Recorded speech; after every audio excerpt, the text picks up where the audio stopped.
Assalamualaikum warahmatullahi wabarakatuh. Perkenalkan, nama saya Mita Alda Rahmania. Saya mahasiswa PGSD semester 6. Di sini saya akan mencoba untuk membuat video ajar kelas atas mengenai ilmu pengetahuan alam yang ada di kelas 4, tema 2, subtema 1. Video pembelajaran ini saya buat dalam rangka menyelesaikan tugas mata kuliah IPA. Selamat menyaksikan. Assalamualaikum warahmatullahi wabarakatuh. Halo anak-anak, apa kabar? Sudah siap belajar? Kali ini kita akan membahas tentang muatan pelajaran IPA, yaitu tentang energi alternatif yang ada di tema 2 subtema 1. Khususnya mengenai energi alternatif matahari dan juga energi angin. Siapkan buku tulis kalian dan juga alat tulis kalian. Siapkan juga air minum di samping kalian sebelum melanjutkan video ini. Oke, yuk kita mulai.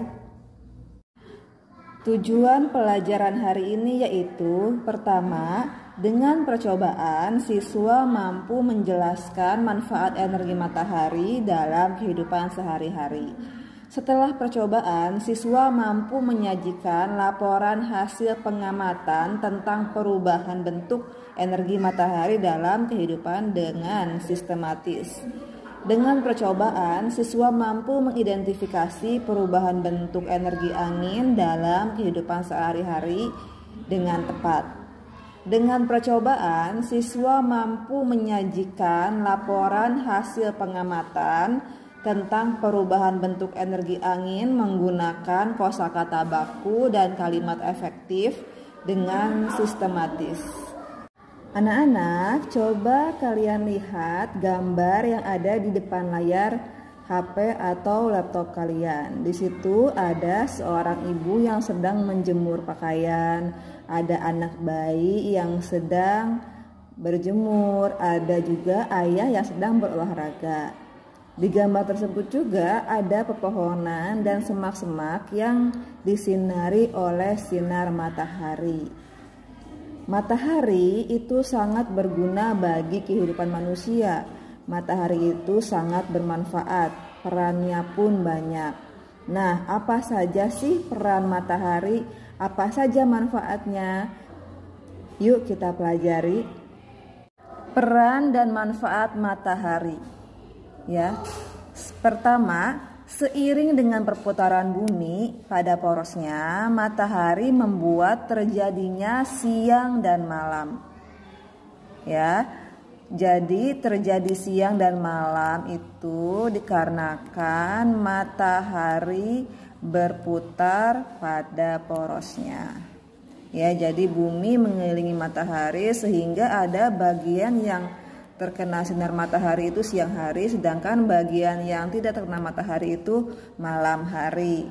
Yang kedua, seiring dengan kemiringan posisi bumi saat melakukan revolusi, matahari mengakibatkan terjadinya 4 musim di belahan bumi utara dan selatan, yaitu musim panas, musim gugur, musim dingin, dan musim semi.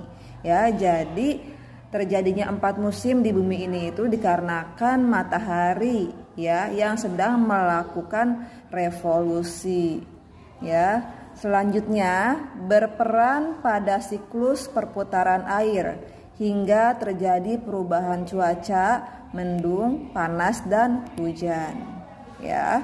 Lalu berperan pada proses terjadinya awan hingga terjadinya hujan yang membasahi daratan hingga semua tumbuhan di darat dapat bertahan hidup. Air hujan yang tersimpan di tanah juga dimanfaatkan hewan dan manusia untuk keberlangsungan hidupnya. Selanjutnya, matahari berperan pada proses fotosintesis sehingga semua tumbuhan baik yang di darat maupun yang di laut, dapat hidup, berkembang, dan membuat cadangan makanan untuk dikonsumsi hewan dan manusia. Selanjutnya, panas matahari mengakibatkan perbedaan suhu udara yang memicu terjadinya angin. Tiupan angin kemudian juga dapat dimanfaatkan sebagai sumber energi. Panas matahari mengakibatkan air laut menguap. Peristiwa ini dimanfaatkan pada proses pembuatan garam.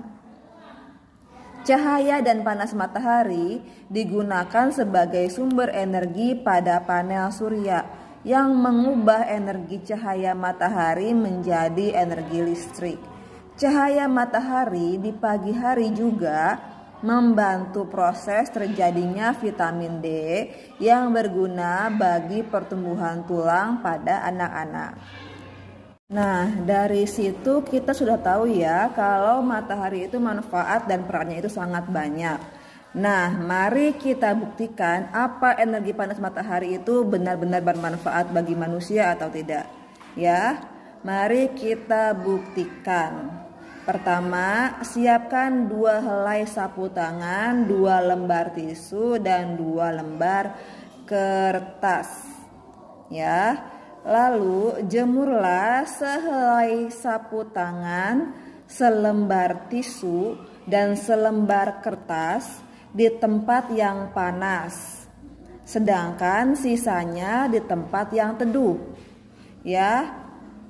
Setelah itu, amati dan tuliskan perubahan yang terjadi pada benda-benda tersebut setelah 15 menit, 30 menit, dan 60 menit. Ya, setelah diamati, tulis kesimpulan dan pengamatanmu. Ya, tulis hasil pengamatannya pada halaman 3 dan 4. Apa sih yang membedakan tisu yang dijemur di bawah sinar matahari dan tisu yang dijemur di tempat teduh? Ya, lalu apa perbedaannya? Setelah dijemur selama 15 menit, 30 menit, dan 60 menit. Oke? Kerjakan di rumah ya, dan ketika masuk kumpulkan ke sekolah.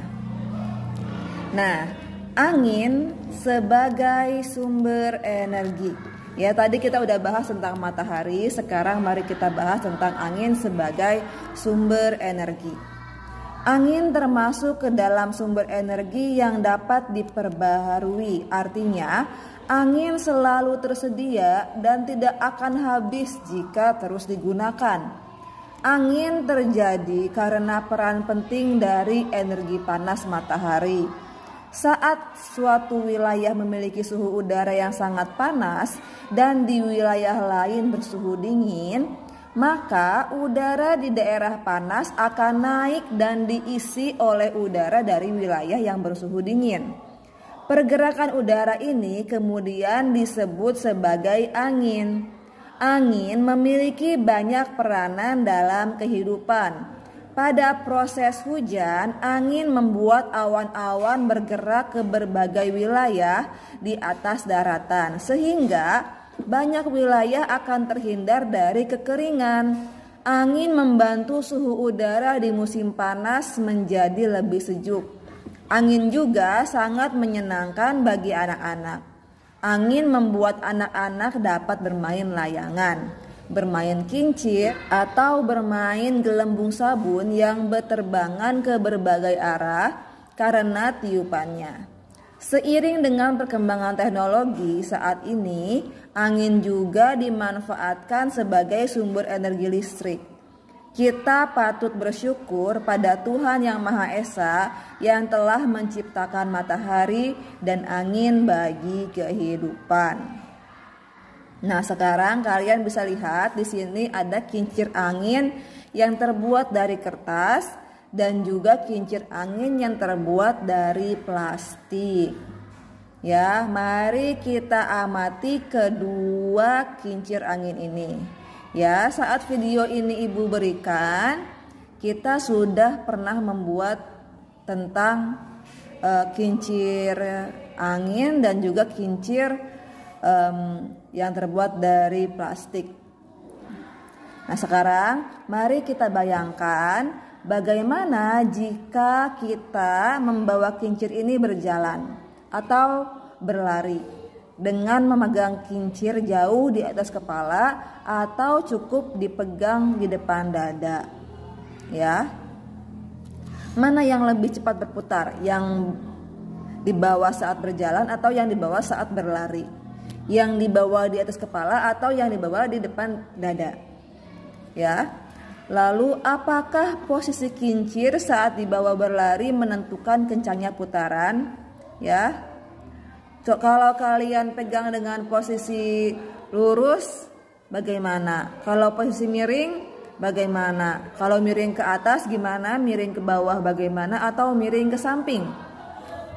Ya, apa ada perbedaan tentang kecepatan putarannya saat kalian membawanya dengan posisi yang berbeda? Nah, lalu bagaimana kalau kincir itu ditiup oleh satu orang? Kalau ditiup oleh dua orang gimana? Kalau semua orang di kelas, semua anak di kelas itu meniup kincir angin tersebut, bagaimana? Nah, lalu bagaimana jika kincir ini dikipasi dengan menggunakan kipas kecil, kipas besar, atau kipas angin? Bagaimana jika kincir ini diletakkan di suatu tempat di atas atap rumah, di bawah pohon, atau di tiang yang tinggi atau di tiang yang rendah? Bagaimana jika baling-baling kincir disiram air siraman dari gayung atau air mengalir dari keran, dengan keran yang dibuka sedikit, dibuka setengah atau dibuka penuh? Dari pertanyaan-pertanyaan tadi kita bisa simpulkan bahwa kincir angin itu paling kencang jika dialiri oleh air dari keran yang dibuka penuh ketimbang yang dialiri dengan air yang dibuka setengah. Ya, kincir juga dapat berputar saat angin bertiup. Ya, kalau ada angin, kincir anginnya pasti bertiup. Ya, semakin kencang anginnya, semakin kencang pula putaran kincir tersebut. Ya, baling-baling pada kincir yang berputar menggerakkan benda yang diletakkan di pusat baling-baling.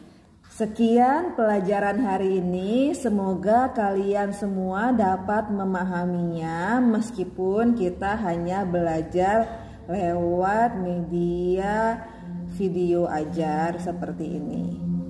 Ya, semoga kita punya kesempatan untuk mempraktekannya secara langsung.